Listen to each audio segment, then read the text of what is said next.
That's a great point.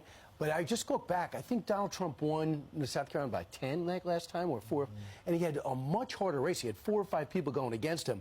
With Little Marco and Lion Ted, you thought if you're supporting these guys, there's no way you're going to intend. What was his nickname for Jeb Bush? Low energy. Low energy, Jeb. Everyone's like, well, if you support those guys, you'll never support Trump in the general. That wasn't an issue this time in the general, and I just think we're forgetting how bruising it is and personal it is during the primary, but typically people unite. And don't forget, that particular primary ran through May. You know, Ted Cruz did not get out until May, which is about never endorsed the presidency. That's why this year is completely different. I don't know if we've ever seen anything like this. Yeah. Exactly. Where the people who are running against the top person are getting out this early. We haven't seen that in a long time. She's getting out Super Tuesday. After Super Tuesday, Nikki Haley says she's staying in until Super Tuesday. Right. The Koch brothers, they fund the Americans for Prosperity. They just decided to pool their funding for a presidential campaign of Nikki Haley. And what they're doing is they're saying that they've looked at the last 3 elections where Trump has been involved and Republicans have lost, and they're terrified that Joe Biden and the Democrats will win the House and the Senate, so they are putting their money into House and Senate runs.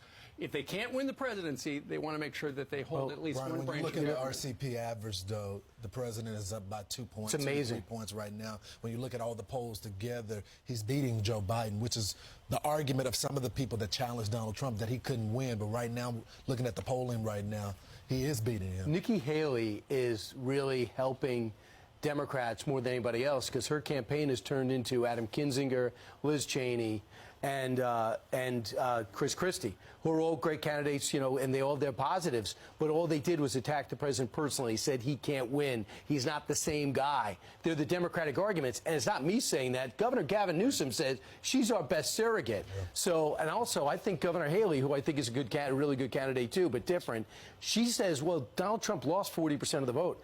I say, no, you went out and won it, just like Hillary Clinton won a lot of percentage of vote against Barack Obama. Is increasing lack of memory. And the reason I stress that is because when you're the president, nothing is more important than your ability to recollect the various briefings you've heard from your team. When your team advises you, Mr. President, this is a matter of life and death, and you need to do A. You know, Mr. President, you need to do B. No, Mr. President, I think you need to do C. A president has to digest divergent briefings from smart people with different points of view and make a decision. If he can't remember what he's being told, how can he make good decisions? You know, that's the problem with old age, and that's the problem with his presidency. So 81 right now as a candidate, 82 to 86, as you pointed out, across his 4 years, should he win a second term. Those numbers don't necessarily mean you go down that road of losing everything acuity-wise. So I put less emphasis on the number, and I do exactly what the President of the United States told us to do, Ari. I watch what he does and what he communicates. And as he's showing us how he's handling things at home that are emergencies, it takes him 3 years to actually, now we're hoping he's going to get to see the border. Because last time it was so forensically clean for him in El Paso, you couldn't find anybody who'd come over the border. Yeah, no, that'll be a big event, and I'm looking forward to seeing what he does on that front. And this is a great opportunity for Donald Trump. But, you know, the other opportunity for Donald Trump is Joe Biden loves to use the line his father told him, or somebody told him, don't compare me to the Almighty, compare me to the alternative. Well, that can now be Donald Trump's line. Don't compare me to the Almighty, compare me to the alternative. And the alternative is soon to be 82-year-old Joe Biden.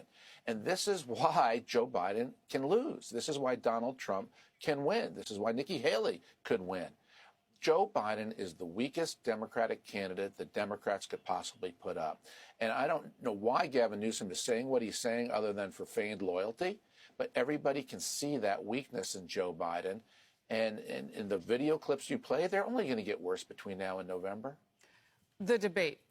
I asked Brian Kilmeade this question. What could that look like? What would you want to see it look like? Could it be done in front of a live audience? There's not going to be a debate.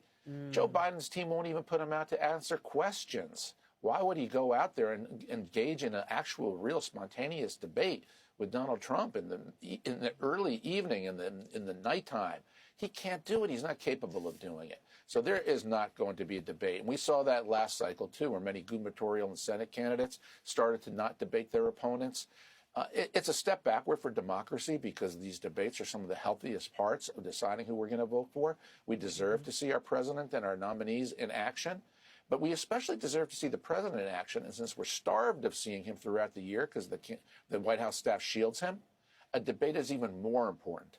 But I have no illusions that the Democrats will put Joe Biden on a stage. Well, I threw in that live audience part because we see him in front of live groups of people every day, and it is a simple struggle. I mean, it's just baseline struggle for him. Great to see you. And always, always remember the job you did when you were in the White House. Again, Gavin Newsom couldn't touch you. Thank you. America, the nightmare you're facing is just about over. Help is on the way. This is the most qualified man to be president of the United States. And let it be said that South Carolina created the biggest political comeback in American history. Thank you. So, I have a son.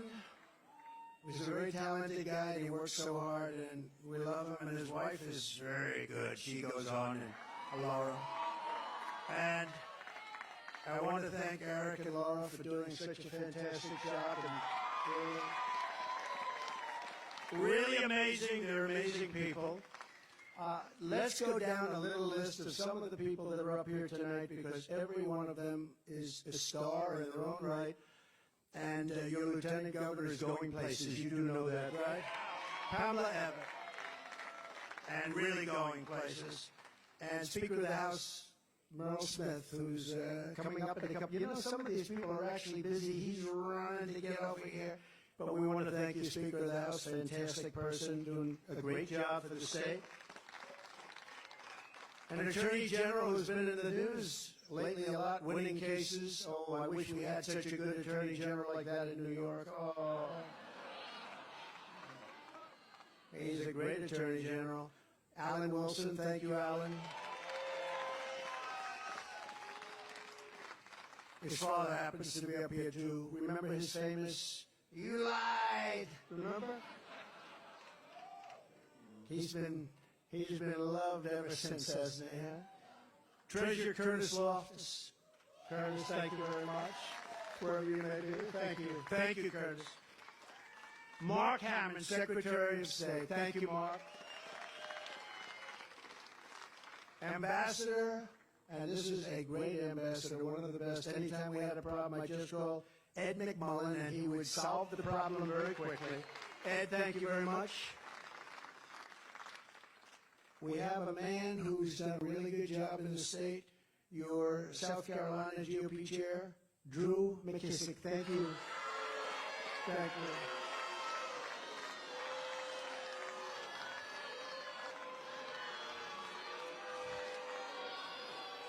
We have a highly opinionated group of people.